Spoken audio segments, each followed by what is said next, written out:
हरे Krishna. Hello friends, स्वागत है आप सभी का फिर से हमारे यूट्यूब चैनल नर्सिंग अधिकारी पे। फ्रेंड्स, बहुत सारे आईसीयूज होते हैं हॉस्पिटल में, जैसे कि medical ICU, surgical ICU, cardiac ICU, neurology ICU और बहुत सारे। फ्रेंड्स, पर इन सभी आईसीयूज में क्या होता है, कुछ एक इंस्ट्रूमेंट्स कॉमन होते हैं। तो उन सभी आईसीयू के इंस्ट्रूमेंट्स, इक्विपमेंट्स और मशीन्स के बारे में हम जानेंगे जो कि कॉमन होती है। साथ ही साथ कुछ स्पेसिफिक आईसीयूज के स्पेसिफिक इंस्ट्रूमेंट्स को भी इस वीडियो में हम कवर करने वाले हैं।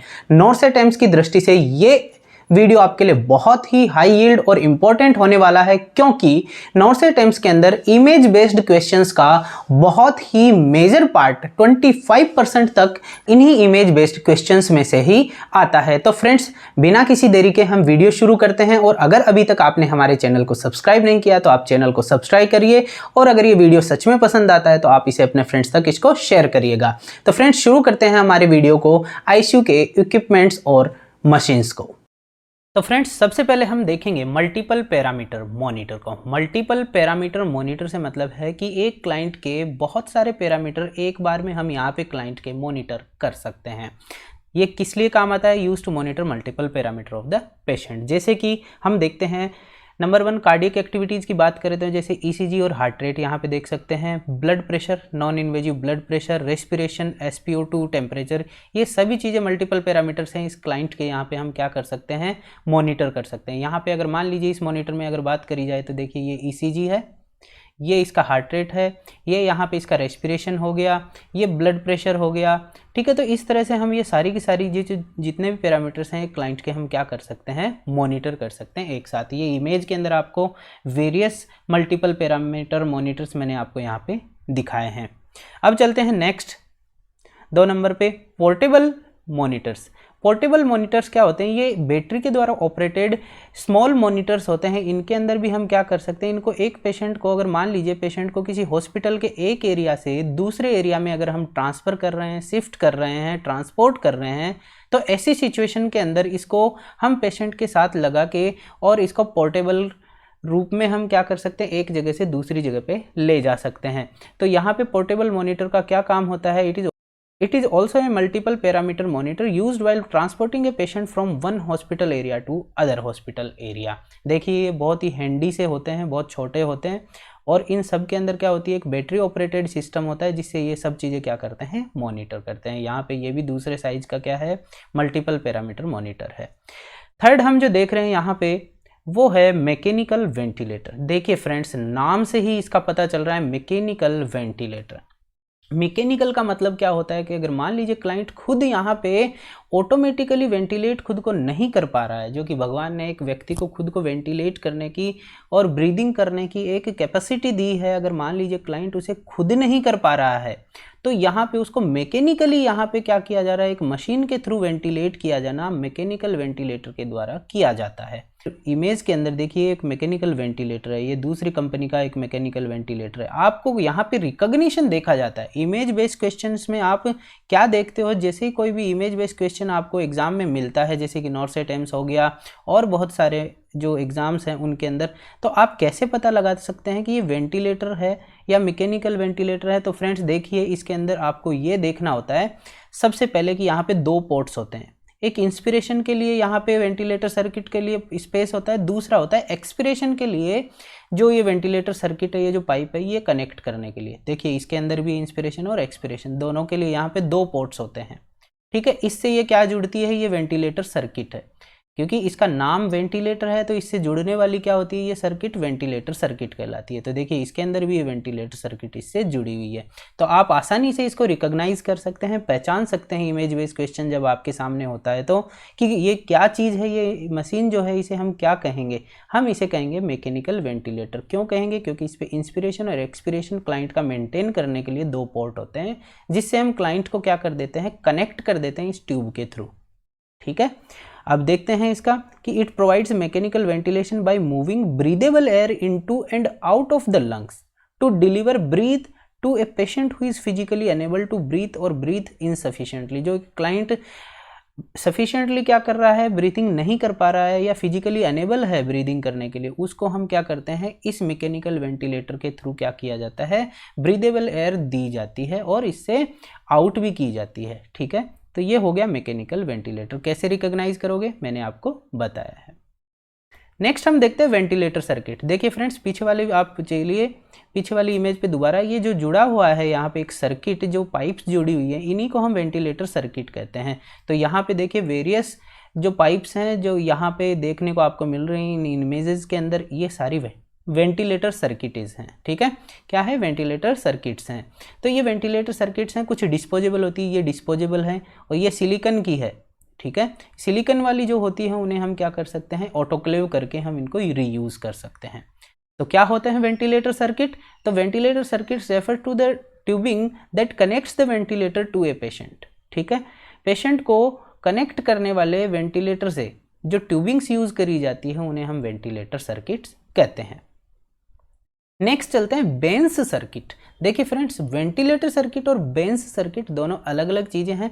यहाँ पे ये बेंस सर्किट होता है, जो इसके आगे की तरफ क्या होता है, एक रबर का क्या होता है, यहाँ पे एक बैग लगा हुआ होता है। ठीक है, साथ ही साथ ये कनेक्ट करने के लिए यहाँ पे ऑक्सीजन की एक ट्यूबिंग होती है। ठीक है, जबकि वेंटिलेटर सर्किट के अंदर आपने देखा कि एक्सपीरेस और इंस्पिरेशन के लिए वहाँ पे 2 ट्यूब्स होती हैं और दोनों का डायमीटर सेम होता है। यहाँ पे सिर्फ इसके अंदर एक तो मोटे डायमीटर की होती है और एक पतली होती है ट्यूब, जिससे हम क्या करते हैं, ऑक्सीजन को कनेक्ट करते हैं, ऑक्सीजन का जो सप्लाई होता है उससे कनेक्ट करते हैं। देखिए फ्रेंड्स, ये जो बेंस सर्किट होता है इसे हम यूज़ करते हैं एनेस्थीसिया और ऑक्सीजन डिलीवरी सिस्टम के तौर पे, एनेस्थीसिया देने के लिए या ऑक्सीजन देने के लिए, that connects the patient's airway to the anaesthesia machine और ऑक्सीजन। ठीक है, कि एनेस्थीसिया मशीन या ऑक्सीजन सप्लाई से इसको कनेक्ट करके पेशेंट को या तो एनेस्थीसिया दिया जा सकता है या फिर ऑक्सीजन भी दी जा सकती है। ऑक्सीजन डिलीवरी सिस्टम के तौर पे भी इसको काम में ले सकते हैं। It creates an artificial atmosphere through the which a patient breathes in और आउट। ठीक है, इससे एक आर्टिफिशियल एटमॉस्फेयर क्रिएट हो जाता है जिससे पेशेंट क्या करता है, ब्रीथ इन भी करता है और ब्रीथ आउट भी कर लेता है। नेक्स्ट है कैथेटर माउंट। ठीक है, इसे माउंट केथ या कैथेटर माउंट क्लिनिकली बहुत नामों से जाना जाता है। देखिए यहाँ पे ये वेंटिलेटर सर्किट है, ये बीच के अंदर आप इमेज के अंदर देख पा रहे हैं, इसको हम क्या कहते हैं, HME फिल्टर। ठीक है, इस HME फिल्टर के बाद क्या है, यहाँ पे कैथेटर माउंट है, इसको छोटा बड़ा किया जा सकता है। देखिए यहाँ पे ये क्या होता है, फ्लेक्सिबल होता है। ठीक है, और यहाँ पे ये कनेक्ट है पेशेंट की ट्यूब से। अब यहाँ पे ट्यूब कौन सी है, यहाँ पे एंडोट्रेकियल ट्यूब है। ठीक है, तो एंडोट्रेकियल ट्यूब के बाद यहाँ पे कैथेटर माउंट, फिर HME फिल्टर, फिर यहाँ पे हमने क्या लगाया है, यहाँ पे हमने कनेक्ट कर दिया है वेंटिलेटर सर्किट और फिर आगे होता है वेंटिलेटर। तो ये कैथेटर माउंट जो होता है ये क्या होता है, it is a mediator connection between patients ET tube या TT ट्यूब, TT ट्यूब मतलब ट्रेकियोस्टोमी ट्यूब। ठीक है, and ventilator circuit. Ventilator circuit और पेशेंट की ET या TT के बीच का एक मीडिएटर है, कनेक्टर है। ठीक है, इसे हम कैथेटर माउंट कहते हैं। आप देख पा रहे हैं यहाँ पे। ठीक है, यहाँ इमेजेस मैंने दी हैं आपको और यहाँ पे क्लिनिकली एक पिक्चर भी आपके सामने यहाँ पे रखी है मैंने, जहाँ पे कैसे कनेक्ट करते हैं वो आप मैंने दिखाया है और ये यहाँ पे मैंने आपको 2 इमेजेस दी हैं जिनसे आप इसको रिकॉग्नाइज कर सकते हैं। नेक्स्ट हम देखते हैं एंडोट्रेकियल ट्यूब। एंडोट्रेकियल ट्यूब को हम ET ट्यूब भी कहते हैं। ये एक फ्लेक्सिबल प्लास्टिक की ट्यूब होती है जिसको हम ट्रेकिया के अंदर क्या करते हैं, डालते हैं और क्या करती है, ये ब्रीदिंग के अंदर क्लाइंट की हेल्प करती है। और इस प्रोसेस को जिसके अंदर हमने क्या, ये जो ट्यूब डाली है एक क्लाइंट की ट्रेकिया के अंदर, इसे हम इंट्यूबेशन कहते हैं। क्या कहते हैं, इंट्यूबेशन। तो आप याद रखिएगा ET ट्यूब और इंट्यूबेशन दोनों क्या है। ठीक है, ये वेरियस साइजेस के अंदर अवेलेबल होती है। वैसे देखो, कफ भी होती है और नॉन कफ्ड भी होती है। कफ के अंदर क्या होता है कि इसके अंदर आगे की तरफ एक बैलून होता है जो इसको क्या करता है, सेल्फ रिटेन रखता है अंदर, किसके अंदर, ट्रेकिया के अंदर। ठीक है, जबकि ये जो नॉन कफ होती है इसको किसी प्रकार का रिटेनिंग वो नहीं होता है यहाँ पे। ठीक है, और ये सीधा अंदर डाला जाता है और निकाल लिया जाता है। ठीक है, इसके आगे की तरफ कोई बैलून नहीं होता है। तो जिसके आगे बैलून होता है उसे हम कफ्ड कहते हैं और जिसके आगे बैलून नहीं होता है उसे नॉन कफ्ड एंडोट्रेकियल ट्यूब कहते हैं। वेरियस साइजेस में ये अवेलेबल होती है। 2.5 to 9.5 ID मतलब इनर डायमीटर mm के अंदर ये अवेलेबल होती है।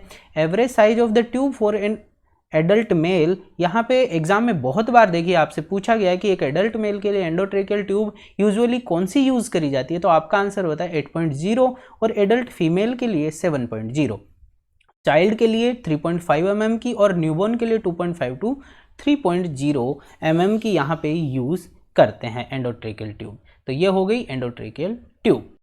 नेक्स्ट है लेरिंगोस्कोप विद ब्लेड्स। लेरिंगोस्कोप किसे कहते हैं? लेरिंग्स प्लस स्कोप, मतलब लेरिंग्स को विजुअलाइज करने वाला इंस्ट्रूमेंट। ठीक है, तो यहाँ पे देखिए 2 लेरिंगोस्कोप मैंने यहाँ दिखाए हैं। इसका जो ऊपर वाला पार्ट होता है उसे हम ब्लेड कहते हैं और नीचे वाले पार्ट को हम कहते हैं हैंडल। यहाँ पे भी देखिए ये ब्लेड है और ये है नीचे हैंडल। इस हैंडल के अंदर की तरफ लेड बैटरीज या सेल डलते हैं। ठीक है, क्या डलते हैं? सेल डलते हैं, जो कि इसके आगे की तरफ, इस ब्लेड के आगे की तरफ एक बल्ब होता है, उसको क्या करते हैं? ये लाइटन करते हैं, जलाते हैं। ठीक है, तो इससे क्या होएगा, जैसे ही हम जो ओरल कैविटी जिसके अंदर हम लेरिंगोस्कोप को डालेंगे तो आगे की जितने भी स्ट्रक्चर्स हैं उनको विजुअलाइज करने के लिए इजीली लाइट के अंदर हम विजुअलाइज कर सकते हैं, जिसके लिए यहाँ पे एक बल्ब होता है। यहाँ पे देखिए ये लेरिंगोस्कोप है, क्या है? तो ये इसके बारे में ये है कि it is a long and thin instrument which can be pass down to the larynx to visualise larynx in vocal cord. Larynx और वोकल कॉर्ड्स को विजुअलाइज करने वाला ये इंस्ट्रूमेंट लेरिंगोस्कोप कहलाता है। इसके आगे की तरफ a small bulb at the end of laryngoscope is use to lighten the passage. इस पैसेज को लाइटन करने के लिए यहाँ पे एक क्या होता है? बल्ब होता है। ठीक है, यहाँ पे आप लेरिंगोस्कोप के दोनों पार्ट देख पा रहे हैं, ब्लेड्स और हैंडल। अब देखिए फ्रेंड्स, जो आपको यहाँ पे पता होना चाहिए कि ये जो लेरिंगोस्कोप की ब्लेड्स हैं 2 प्रकार की होती है, मैकिन्टॉश और मिलर। मैकिन्टॉश जो ब्लेड्स होती हैं वो क्या होती है? ये एडल्ट्स के लिए यूज़ की जाने वाली ब्लेड्स होती हैं, जबकि मिलर जो ब्लेड्स होती हैं ये स्ट्रेट होती है, ये बच्चों के लिए यूज़ की जाती है। ठीक है, पीडियाट्रिक यूज़ के लिए ये काम में आती हैं मिलर ब्लेड्स। और मैकिन्टॉश जो होती है कर्व्ड होती हैं और ये एडल्ट्स के लिए काम में आती हैं। क्या क्या साइजेस में अवेलेबल होती है? तो देखिए types of blade Macintosh and Miller मैंने आपको बताया। साइजेस की बात करें तो 0, 1, 2, 3 और 4। ठीक है, इसी तरह मिलर भी 0, 1, 2, 3 और 4 ये साइजेज इसकी अवेलेबल होती है लेरिंगोस्कोप्स की। ठीक है, तो यहाँ पे हमने देखा लेरिंगोस्कोप विद ब्लेड। आपसे एग्जाम में ये पूछे जा सकते हैं इमेज बेस्ड क्वेश्चन के तौर पे। नेक्स्ट है ट्रेकियोस्टोमी ट्यूब। देखिए friends, tracheostomy tube, tracheostomy means trachea के अंदर ओपनिंग कर देना, ट्रेकियोस्टोमी कहलाएगा। ठीक है, तो क्या होता है? ये एक ट्रेकिया के अंदर ओपनिंग कर देते हैं थ्रू, यहाँ पे देखिए नेक के थ्रू एक अप्रोच करके एक यहाँ पे होल कर दिया जाता है ट्रेकिया के अंदर। देखिए आप इस क्लाइंट की इस इमेज के अंदर देख पा रहे हैं कि एक यहाँ पे होल कर दिया गया है और एक ये ट्यूब अंदर की तरफ डाल दी गई है। ठीक है, ये जो ट्यूब डाली है इसके भी आगे देख लीजिए, यहाँ पे एक कफ है, यहाँ बैलून बना हुआ है। ठीक है, तो ट्रेकियोस्टोमी ट्यूब भी कफ और नॉन कफ दोनों आती है। ठीक है, अब देखते हैं कि ये ट्रेकियोस्टोमी ट्यूब होती क्या है, क्या काम आती है। तो a tracheostomy tube is a curved tube that is inserted into the tracheostomy stoma. Tracheostomy stoma जो होता है, ट्रेकिया के अंदर जो आपने स्टोमा किया है उसके अंदर इसको क्या किया जाता है? डाला जाता है। कर्व्ड शेप की ट्यूब होती है। The hole made in the neck and windpipe. Trachea के अंदर क्या किया जाता है? नेक के अंदर, नेक के थ्रू क्या किया जाता है? एक होल कर दिया जाता है। इसकी क्या क्या साइजेस होती हैं? देखिए 3.0 से 10.0 इनर डायमीटर mm के अंदर ये अवेलेबल होती है। यहाँ पे जो मैंने आपको दिखाया है वो 8.0 इनर डायमीटर की क्या है? ट्रेकियोस्टोमी ट्यूब है। ठीक है, अब देखिए यहाँ पे आप इसके अंदर देख पा रहे हैं, ये जो डायग्राम है इसके अंदर देखिए ये ट्रेकियोस्टोमी ट्यूब है यहाँ पे, और ये कनेक्टेड क्या है? Mount catheter. ठीक है, कैथेटर माउंट जो है मैंने जो अभी रिसेंट स्लाइड्स के अंदर आपको दिखाया वो। अब इसके आगे क्या जुड़ेगा? यहाँ पे फिर वेंटिलेटर सर्किट जुड़ जाएगा, या फिर बीच के अंदर कभी कभी HME फिल्टर्स भी लगा देते हैं। फिर वेंटिलेटर सर्किट के बाद वेंटिलेटर, ठीक है, और फिर वेंटिलेटर से यहाँ पे क्लाइंट को वेंटिलेट किया जाता है। तो इस क्लिनिकल पिक्चर के थ्रू हम देखिए पूरी तरह से जितनी जो अपन ने ट्यूब्स जो समझी हैं और वेंटिलेटर के जो पार्ट्स जो देखे हैं हमने आगे की तरफ, वो सारे हम देखते हैं इसके अंदर। तो सबसे पहले हमने देखा कि ये वेंटिलेटर है। इस वेंटिलेटर को कैसे हम रिकॉग्नाइज करेंगे? साहब यहाँ पे 2 पोर्ट होते हैं, नंबर 1 पोर्ट और नंबर 2 पोर्ट। ये दोनों पोर्ट क्या होते हैं? एक इंस्पिरेशन की ट्यूब यहाँ पे कनेक्ट करी जाती है और एक एक्सपिरेशन की ट्यूब यहाँ पे कनेक्ट करी जाती है। अब ये दोनों ट्यूब यहाँ पे आगे आई। यहाँ आगे आने के बाद आपने देखा कि यहाँ से ये माउंट कैथेटर यहाँ पे कनेक्टेड है। क्या है, माउंट कैथेटर यहाँ से कनेक्टेड है, और माउंट कैथेटर कहाँ से कनेक्टेड है, सीधे एंडोट्रेकियल ट्यूब से, ईटी ट्यूब से। अगर मान लीजिए इस क्लाइंट को ईटी ट्यूब ना होके अगर मान लीजिए ट्रेकियोस्टोमी ट्यूब होती तो ये माउंट कैथेटर ट्रेकियोस्टोमी ट्यूब से कनेक्ट कर दिया जाता, क्योंकि दोनों के दोनों जा कहाँ रहे हैं, ट्रेकिया में ही जा रहे हैं, और क्लाइंट को वेंटिलेट किया जाता। अब यहाँ इस पिक्चर के अंदर देखिए फ्रेंड्स, यहाँ पे इस माउंट कैथेटर के पास एक और इंस्ट्रूमेंट या एक और चीज़ यहाँ पे कनेक्टेड है। इसको हम क्या कहते हैं, इसको हम कहते हैं क्लोज्ड सक्शन कैथेटर। ठीक है, क्लोज्ड सक्शन कैथेटर जो कि क्या होता है, पॉलीथीन के अंदर कवर्ड होता है। ठीक है, नेक्स्ट स्लाइड में हम यही देखने वाले हैं, ये रहा क्लोज्ड सर्किट सक्शन कैथेटर। अब यहाँ से इसको हमने क्या किया हुआ था, लास्ट स्लाइड के अंदर देखा हमने, यहाँ से इसको कनेक्ट किया हुआ है, और ये दूसरे जो मतलब ये कंपनी बाई कंपनी ये क्या होते हैं, वेरी करते रहते हैं, पर ये देखिए लंबा सा कैथेटर होता है जो कि पॉलीथीन के अंदर रैप्ड होता है। क्या होता है, पॉलीथीन में रैप्ड होता है, और ये यहाँ से कनेक्टेड होता है। अब देखिए ये क्या काम आता है, ये फ्रेंड्स इसको अगर मान लीजिए कनेक्ट कर देते हैं और फिर उससे सक्शन किया जाता है। ठीक है, क्या किया जाता है, सक्शन किया जाता है। क्लोज सर्किट सक्शन कैथेटर कहा जाता है इसको, क्योंकि ये पूरा का पूरा जो सर्किट है ये क्लोज्ड होता है। क्लाइंट को बार बार उसका जो वेंटिलेटर से जो ट्यूबिंग्स है, वेंटिलेटर सर्किट और माउंट कैथेटर हटा के उसको बार बार सक्शन करने की वहाँ पे ज़रूरत नहीं पड़ती है। इसको लगाने के बाद क्या करते हैं, हम सीधा ही उसके माउंट कैथेटर के जस्ट अंदर इंसर्टेड ये जो कैथेटर होता है उसके थ्रू अंदर सीधे डाल देते हैं, उसको हटाने की ज़रूरत नहीं होती है वेंटिलेटर सर्किट से बार बार, और सीधा हम क्या कर लेते हैं, इससे सक्शन कर लेते हैं। क्योंकि इसके दूसरे पोर्ट पे हम क्या करते हैं, सक्शन वाला जो होता है मशीन उसको क्या कर देते हैं, कनेक्ट कर देते हैं। तो जब सक्शन करते हैं या ये बटन प्रेस किया, ये जो सक्शन कैथेटर है इंसर्ट कर देते हैं और सक्शन कर लेते हैं। तो सक्शन कैथेटर जो होता है ये क्लोज सर्किट सक्शन कैथेटर। तो catheter suction is used to remove the tracheal secretion through the endotracheal tube in mechanically ventilated patient. Mechanically ventilated patients के अंदर सक्शन कैथेटर से सक्शन किया जाता है। दो प्रकार के होते हैं, close suction, close tracheal suction system और ओपन सिस्टम। ओपन सिस्टम से तो हम यूजुअली करते ही हैं, आपने देखा होगा क्लिनिकली, और क्लोज्ड जो है ये न्यूली इंट्रोड्यूस्ड क्या है, सक्शन कैथेटर्स हैं। तो इनके थ्रू क्या होता है, इन CTSS मतलब closed tracheal suction system the catheter is part of ventilator circuit with no need to disconnect the ventilator. ठीक है, बार बार वेंटिलेटर को डिस्कनेक्ट करने की जरूरत नहीं होती है। It seems that the CTSS prevent soiling and spraying of the respiratory secretions into the ICU। अब जैसे कि बार बार हम यहाँ पे वेंटिलेटर को और ट्यूबिंग्स को नहीं हटाएंगे तो उस क्लाइंट के स्प्रे के थ्रू जितने भी उसके सिक्रेशंस हैं वो बाहर नहीं आ पाएंगे। ठीक है, और उसके इन्वायरमेंट को और उसके क्लॉथ्स को सोइल होने से भी ये प्रिवेंट करता है। देखिए आप इसमें आराम से पहचान सकते हैं, मैंने आपको रिकॉग्निशन भी बताया, एक क्लोज सक्शन कैथेटर होता है जो कि एक पॉलीथीन के द्वारा रैप्ड होता है। ठीक है, आप इसको आसानी से क्या कर सकते हैं, रिकॉग्नाइज कर सकते हैं।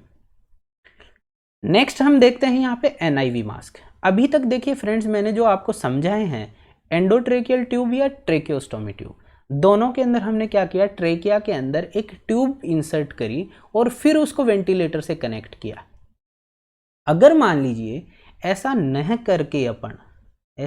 करके हम क्या करें, कोई भी ट्यूब बिना डाले हम उस क्लाइंट को फिर भी वेंटिलेटर से वेंटिलेट करना चाह रहे हैं, तो उसे हम क्या कहेंगे, नॉन इन्वेजिव वेंटिलेशन। क्या कहेंगे, नॉन इन्वेजिव वेंटिलेशन, जिसके अंदर हमने किसी इन्वेजिव अप्रोच के थ्रू क्लाइंट की किसी भी कैविटी में कोई ट्यूब नहीं डाली है, ट्रेकिया में किसी भी प्रकार की कोई ट्यूब इंसर्ट नहीं करी है, इसलिए हमने इसको कहा नॉन इन्वेजिव।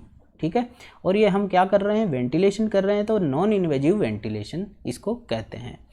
तो कैसे कर सकते हैं, तो एक बहुत ही टाइट फिटिंग मास्क आता है, यहाँ पे देखिए इस इमेज के अंदर ये टाइट फिटिंग मास्क है। ठीक है, इस टाइट फिटिंग मास्क से हम क्या करते हैं, क्लाइंट को यहाँ इस तरह से क्या कर देते हैं, इसको फिट कर देते हैं, और वेंटिलेटर की जो ट्यूबिंग्स है, वेंटिलेटर जो सर्किट है वो कनेक्ट कर देते हैं, और वेंटिलेटर से क्या करते हैं, सेटिंग्स के थ्रू क्या कर दिया जाएगा, क्लाइंट को वेंटिलेट करना शुरू कर दिया जाएगा। इसीलिए इसको हम कहते हैं नॉन इन्वेजिव वेंटिलेशन। और ये जो मास्क यूज किया जा रहा है इसे हम कहते हैं नॉन इन्वेजिव वेंटिलेशन मास्क या NIV मास्क। ठीक है, आप आसानी से इसको पहचान सकते हैं क्योंकि इसके पीछे की तरफ टाइट फिटिंग के लिए क्या होते हैं, स्ट्रैप्स लगी हुई है ब्लैक कलर की, जो कि क्लाइंट को पूरी तरह से एकदम टाइट फिटिंग प्रोवाइड करती है। नेक्स्ट हम देखेंगे नेजोफेरिंजियल एयरवेज। ठीक है, ये वेरियस साइजेज में अवेलेबल होते हैं, 12 फ्रेंच से 36 फ्रेंच तक यहाँ पे मैंने आपको दिखाए हैं, और यूजुअली यही यूज़ किए जाते हैं, इन्हीं साइजेज में अवेलेबल होते हैं। ये क्यों यूज़ किए जाते हैं? देखिए, नेज़ल अप्रोच से यहाँ पे हमने क्या किया, फेरिंग्स के अंदर एक ट्यूब डाल दी, ठीक है। ये क्यों यूज़ किया गया ऐसा? देखिए, या तो देखिए उसको गेग रिफ्लेक्सेस ज़्यादा होते हैं इसलिए हमने एंडोट्रेकियल ट्यूब नहीं डाल पाए, या फिर उसके टीथ के अंदर कोई प्रॉब्लम है, क्लेंच्ड टीथ है, बार बार उसको क्या कर रहा है, फाइट कर रहा है, बार बार उसको बाइट कर रहा है, दबा रहा है ट्यूब को, ऐसी सिचुएशन में, ठीक है। या फिर ओरोफेरिंजियल एयरवे मेंटेनेंस में किसी और प्रकार की कोई डिफिकल्टी होती है जिसके अंदर हम क्या कर सकते हैं, ओरली हम इस ट्यूब को नहीं डाल पाते हैं, एंडोट्रेकियल इंट्यूबेशन ओरली हम नहीं कर पाते हैं, तो हम क्या करते हैं, एक नेजोफेरिंजियल एयरवेज आते हैं, उसके थ्रू हम नेजल कनेक्शन कर देते हैं फेरिंग्स का, इस तरह से एक ट्यूब डाल के, ठीक है, जिससे क्या होएगा कि क्लाइंट का रेस्पिरेशन मेंटेन हो जाता है, ठीक है। तो ये आप आराम से आसानी से पहचान सकते हैं, इस तरह की अगर कोई ट्यूब्स आती हैं तो आप उन्हें कह सकते हैं नेजोफेरिंजियल एयरवेज, ठीक है। वेरियस साइजेज में अवेलेबल होते हैं, 12 फ्रेंच टू 36 फ्रेंच में। नेक्स्ट है LMA, laryngeal mask airway. Recent exam के अंदर बहुत बार पूछा गया ये क्वेश्चन है, LMA क्या काम आता है, कैसा होता है, और इमेज बेस्ड क्वेश्चन के तौर पे भी एक बार नॉर्सेट और एक बार PGI-MER के एग्जाम में ये पूछा जा चुका है LMA, ठीक है। इसको पूरा नाम है लेरिंजियल मास्क एयरवे, ठीक है। देखिए फ्रेंड्स, ये क्यों यूज़ किया जाता है? अभी तक देखो अपन ने क्या क्या डाला है, ट्रेकियल ट्यूब डाली है, एंडोट्रेकियल ट्यूब। अगर मान लीजिए एंडोट्रेकियल ट्यूब नहीं डल पा रही है तो एक ब्लाइंडली अप्रोच, क्योंकि उसके लिए आपको पूरी तरह से क्या होता है कि ब्लाइंड अप्रोच के थ्रू आप एंडोट्रेकियल ट्यूब नहीं डाल सकते, क्योंकि उसको ट्रेकिया में डालने के लिए हमने एक लेरिंगोस्कोप बनाया जिससे हम आसानी से विजुअलाइज करके ही उसे हम डालते हैं। और अगर मान लीजिए क्लाइंट को कभी कभी क्या होता है, एनाटॉमिकल भी बहुत सारी प्रॉब्लम होती है इस रीजन के अंदर, नेक रीजन के अंदर इनसाइड, ठीक है, और भी बहुत सारी यहाँ पे सिचुएशंस अगर मान लीजिए क्रिटिकल होती है और वो डल नहीं पा रही है, एंडोट्रेकियल इंट्यूबेशन हो नहीं पा रहा है, तो हम क्या करते हैं, लेरिंजियल मास्क एयरवे को यूज़ करते हैं। इसको हम ब्लाइंडली क्या करते हैं, इसको इंसर्ट कर देते हैं और टेम्परेरी मेथड के रूप में यूज़ करते हैं एयरवे को ओपन करने के लिए, एयरवे को ओपन रखने के लिए। और इतनी सी देर के लिए हम बहुत बार कभी कभी क्या होता है, एनेस्थीसिया एडमिनिस्ट्रेशन भी कर सकते हैं, एनेस्थीसिया को एडमिनिस्ट्रेशन करने के लिए भी यूज़ किया जाता है। तो इस तरह से अगर मान लीजिए डिफिकल्ट फेल्ड एयरवेज होते हैं उनके अंदर इसको डाल के अगर मान लीजिए क्लाइंट का हमने एयरवे मेंटेन कर दिया है तो एक लाइफ सेविंग मेजरमेंट भी ये हमारे लिए हो सकता है। तो laryngeal mask airway is a single use और reusable supraglottic airway devices which may be used a temporary method to maintain the open airway during administration of anaesthesia, anaesthesia के एडमिनिस्ट्रेशन के काम आ सकता है। इमीडिएट लाइफ सेविंग मेजर के रूप में use किया जा सकता है इन डिफिकल्ट और फेल्ड एयरवेज के अंदर, ठीक है। डिफिकल्ट एयरवे और फेल एयरवे के अंदर हम एक लाइफ सेविंग मेजरमेंट के तौर पे भी इसको यूज़ कर सकते हैं। और LMAs are design to be inserted blindly, इसको ब्लाइंडली देखिए मैंने आपको बताया, ब्लाइंडली हम इसको इंसर्ट कर सकते हैं, ठीक है, through the mouth into the hypopharynx to seal around the glottic opening allowing for ventilation, ठीक है, वेंटिलेशन अलाउ करने के लिए, ठीक है। नेक्स्ट हम देख रहे हैं यहाँ पे एम्बूबैग। आपने बहुत बार देखा होगा, ये जब भी क्लिनिकली गए होंगे ICU सेटअप्स के अंदर, तो ये बैग हर एक पेशेंट की साइड पे पड़ा हुआ होता है, ठीक है, हर एक पेशेंट की बेड साइड पड़ा हुआ होता है, जहाँ पे पेशेंट, जो भी पेशेंट जहाँ पे अगर मान लीजिए वो इंट्यूबेटेड या ट्रेकोस्टोमाइज्ड हैं तो ये उनके हमेशा बेड साइड आपको ये बैग मिलता है। इस बैग को देखिए फ्रेंड्स, ये सिलिकॉन का होता है और इसे क्या कहते हैं, हम एम्बूबैग कहते हैं। एम्बूबैग का पूरा नाम है आर्टिफिशियल मैनुअल ब्रीदिंग यूनिट, इस कारण इसका नाम पूरा क्या है, एम्बूबैग, क्योंकि ये एक आर्टिफिशियली मैनुअली ब्रीथ को कंट्रोल करने वाला एक यूनिट है, एक उपकरण है, ठीक है। Is a hand held tool that is use to deliver positive pressure ventilation to any subject with insufficient और इनइफेक्टिव ब्रीथ। इनइफेक्टिव ब्रीथ और इनसफिशिएंट ब्रीथ करने वाले एक किसी भी पेशेंट को एक पॉजिटिव प्रेशर वेंटिलेशन देने का एक टूल है, हैंड हेल्ड टूल है, ठीक है। It consist of A self inflating bag, ये सेल्फ इन्फ्लेटिंग होता है, ये जो बैग है यहाँ पे देखिए एक ये बैग सेल्फ इन्फ्लेटिंग होता है, क्योंकि ये किसका बना हुआ होता है, ये सिलिकॉन का होता है। जैसे ही आप इसको प्रेस करेंगे तो ये क्या होएगा, ऑटोमेटिकली सेल्फ इन्फ्लेट हो जाएगा। फिर आप नेक्स्ट क्या कर दीजिए, उसको प्रेशर वेंटिलेट दोबारा कर दीजिए, फिर ये सेल्फ इन्फ्लेट हो जाएगा, फिर प्रेशर वेंटिलेट कर दीजिए, फिर ये सेल्फ इन्फ्लेट हो जाएगा। तो इस तरह से ये क्या होता है, सेल्फ इन्फ्लेटिंग वेग होता है। वन वे वाल होता है इसके आगे की तरफ यहाँ पे, ठीक है, मास्क इसके आगे की तरफ लगाते हैं और एक ऑक्सीजन रिजर्वायर यहाँ इसके पीछे की तरफ कनेक्ट होता है, ठीक है।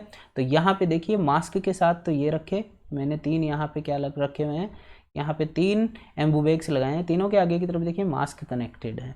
तो ये एम्बूबैग विद मास्क है, ये अकेला एम्बूबैग है। एग्जाम में अगर ये आपसे इमेज बेस्ड क्वेश्चन के तौर पे आता है तो आप आसानी से इसको पहचान सकते हैं और आपने क्लिनिकली बहुत बार देखा भी है। अगर एम्बूबैग की साइजेस की बात करी जाए तो एडल्ट साइज देखिए इसकी होती है 1500 ml जिसके अंदर होता है, ठीक है। चाइल्ड जो होता है एम्बूबैग उसकी साइज है 500 ml की, नियोनेटल होता है 250 ml का, ठीक है, ये छोटे। तो ये मास्क जो आगे की तरफ लगे हुए हैं वो हम देख रहे हैं नेक्स्ट में, ये इन्हीं को हम क्या कहते हैं, एनेस्थेटिक मास्क। क्या कहते हैं, एनेस्थेटिक मास्क। वेरियस साइजेस में अवेलेबल होते हैं, 0 number, 1 number, 2 number, 3 number, 4, 5, 6 number, ठीक है। क्या काम आते हैं, these are the anaesthesia face mask are rubber और silicone mask that cover both the mouth and nose of the patient. एक साथ माउथ और नोज दोनों को ये कवर करते हैं, ठीक है। क्या काम आते हैं, use to deliver O2, nitrous oxide and other inhalation anaesthetics before, during and after the anaesthetic procedures.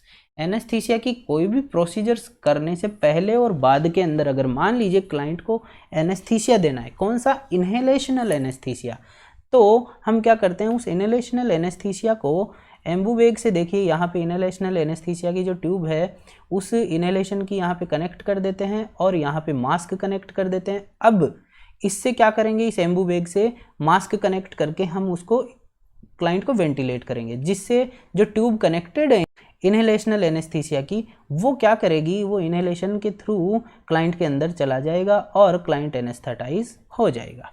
तो ये एनेस्थेटिक मास्क होते हैं जिनको हम यूज़ करते हैं। आसानी से आप इमेज बेस्ड क्वेश्चन के दौरान अगर आता है तो आप पहचान सकते हैं, ठीक है। यहाँ पे ये 4 नंबर का क्या है, एनेस्थेटिक मास्क रखा हुआ है। तो फ्रेंड्स ये था हमारा पार्ट 1। पार्ट 2 के लिए आप हमारे चैनल को सब्सक्राइब करिए अगर अभी तक आपने हमारे चैनल को सब्सक्राइब नहीं किया है तो, और कनेक्टेड रहिए हमारे चैनल के साथ ही साथ बेल आइकन को प्रेस करना ना भूलें, जिससे हमारे वीडियोज़ की सबसे पहले नोटिफिकेशन और पार्ट 2 की नोटिफिकेशन आपको सबसे पहले पहुंचेगी।